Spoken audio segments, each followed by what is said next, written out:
Hi everyone, today we're going to go ahead and go over lesson 2-7, parent functions and transformations. And as usual, pause the video to take notes when needed, as well as to go ahead and give the U-tries a shot on your own before hearing the answers. So the first thing we're going to go ahead and look at is the parent functions. We have four that we're looking at specifically today, which is the constant function. And so this is the general equation of a constant is f of x equals a. So this is going to be, sometimes you'll see it as y equals a number. So y equals, in this case, maybe 1. And so it's going to be a flat line whose slope is 0. The domain will be all real numbers, and the range will be what the y value that you are at, which in this case, for the example, would be 1. The identity function is y equals x, or f of x equals x. This passes through all the same coordinate points that it's a comma a, meaning x equals y. So that is why it's called identity. The domain and range will be all real numbers. Our next parent function is absolute value. We have looked at this previously, and the parent function is y equals the absolute value of x, or f of x equals absolute value of x. Our domain will be all real numbers, and the range will be all numbers greater than or equal to 0 for y values. And the last parent function we will be looking at today is the quadratic function. So this is f of x equals x squared, and the domain for this will be all real numbers, and the set of real numbers, the range will be all real numbers greater than or equal to 0. So each one has a specific characteristic when you're looking at it. The constant functions will be a flat line. The identity function will be y equals x. And then our absolute values will be shaped like a V, and quadratics are shaped like a U. So taking a look here, we're going to identify the type of function represented by the graph. And so here we have, it's shaped like a V, so this is an absolute value function. And so that's just a characteristic of absolute value is the V shape. Another one we have here, this is very U-shaped, so it is a quadratic. So one thing is it's shaped like a U, so it has to have a Q is one thing you can look at, because Q's always have U's when we're writing in most of the English language. So that is something you can look at. The actual shape is called a parabola, but I do know many of you call it U-shaped. All right, so go ahead and try this one on your own. Identify the type of function represented in the graph. Is it absolute value, constant, quadratic, or identity? All right, so we have a flat line here, so it is a constant function. There is no slope, though my y values will always be 2 here. All right, here is another function. Go ahead and identify the type of function represented in the graph. All right, you should have gotten the identity function.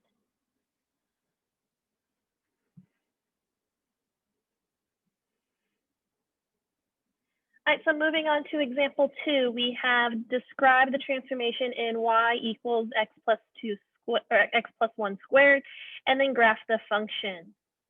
So when we go ahead and graph it, we're going to see that it has been moved to the left 1 unit. So this is a horizontal translation. The green graph is our transformed function, and our blue is the parent function. So whenever, unless they say otherwise, you're always going to refer back to the parent functions, y equals x squared in this case. They might tell you we're going to use the parent function and they give you a different setup. But so unless they say that, you're going to use the parent function as the simplest form, which is y equals x squared in this case. All right, so go ahead and try describing the translation in y equals the absolute value of x minus 4, and then graph the function.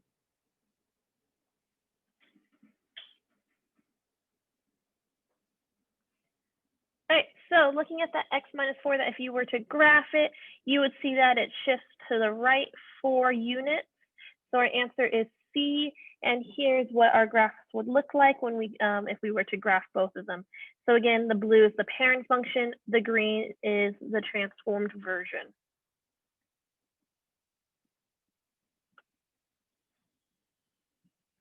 For example 3, we're going to describe the reflection in y equals negative absolute value of x and then graph it. So reflections, we have two types. We either have a vertical reflection over the x-axis, or we have a horizontal reflection over the y-axis. Since the negative is on the outside, it is a vertical transformation. So this is going to be, it's just reflected and it's upside down now. So this is what our graph would look like in green.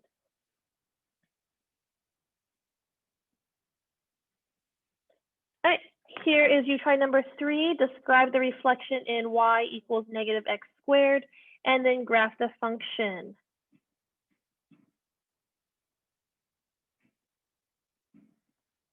All right, so if we were to graph this, we would have a vertical reflection over the x-axis.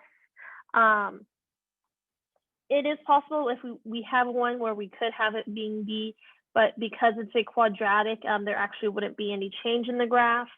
For C, that there is something specifically we will be looking at when we reflect over the x equals 1 line, but that comes at a later date. And we don't normally do reflections over x equals -1, or this is the line x equals 1. So we don't usually actually do these. C was actually if it was y equals x line. So we will talk about that later. All right, our fourth example is describe the dilation in y equals 1/2 absolute value of x, and then graph the transformation. So since the graph of y equals 1/2 absolute value of x is a dilation that compresses the graph, when we say compresses, that means it makes it wider than the original. So we're compressing it vertically. So this is what the graph would look like. It's slightly wider than if we had done just the absolute value of x.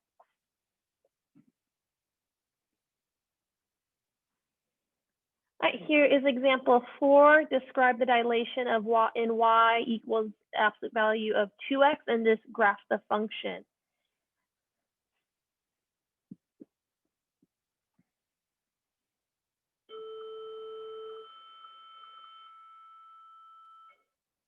Is now the end of Sea Lunch. All right, so on this one, it is a dilation that stretches vertically.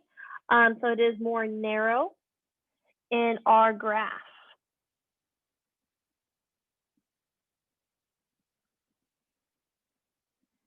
All right, for example 5, which we have here, the function f of x equals -1/2 x minus 5 squared plus 12.5. So here is our parabola. We already have it here. The green is the transformation form. The -1/2 flips the graph as well as makes it compresses it by a factor of 1/2. The plus 12.5 moves it vertically, shifts up 12.5 units, and the -5 shifts it to the right 5 units. So let's go ahead and go to your U-try. Which of the following is not an accurate description? So meaning which of these does not describe a transformation that we have here? And this should say, for some reason it's blurred. This is actually supposed to be, it's x plus 4 on the inside, and the question mark should go over here. But we have -1/4 absolute value of x plus 4 minus 2. So go ahead and try that one.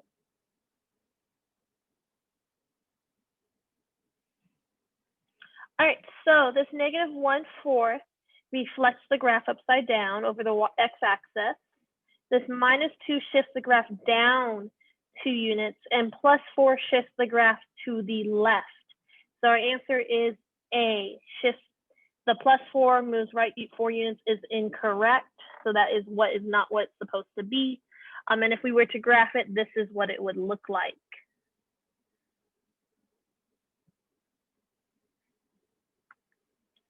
All right, so a brief overview of all the transformations. These are little shortcuts. These are written in function notation. So we can say this is what given function f, here are the transformations. So when we have x plus h, that shifts the graph to the left. When we have x minus h, it shifts the graph to the right. Plus k is going to shift the graph up. Minus k is going to shift the graph down. When we have a negative on the outside, it reflects the graph over the x-axis. When we have a negative on the inside, it reflects the graph over the y-axis. So when we have our dilations, when we're looking at a on the outside and it's greater than 1, when we look at the absolute value of a. So we're looking at if we had said -5 or even 5, those would both be a vertical stretch. And then when we take the absolute value of a and it's between 0 and 1, so that would be like 1/2, 0.2, 0.33, 2/9, for example, would be a vertical compression. Now, on the inside, it is opposite when we have those dilations and we use b to represent them. When the absolute value b is greater than 1, it's a compression horizontally. And when the absolute value of b is less than 1 but greater than 0, it is stretched horizontally on the inside. So do go ahead and pause and go ahead and take a moment to copy down this table. It will be very useful in our later lessons.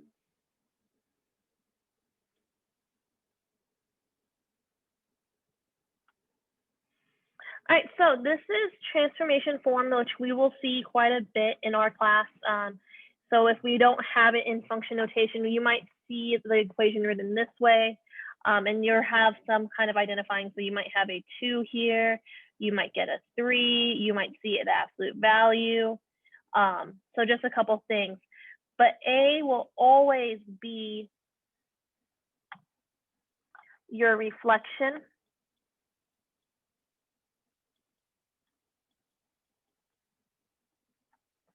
And your dilation. Generally, we don't usually talk about horizontal compressions and stretches. You may see them, but they are not the norm that we will talk about. H is going to be our horizontal translation.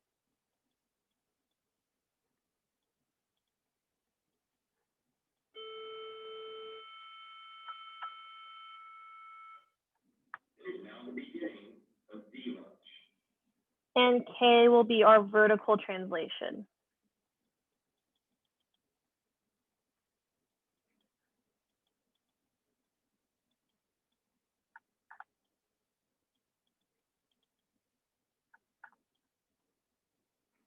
And it's always good to know that the coordinate point H, K will always tell us something important. So it might be your vertex. It could also be your starting point, which is something that we'll be talking about at a later point.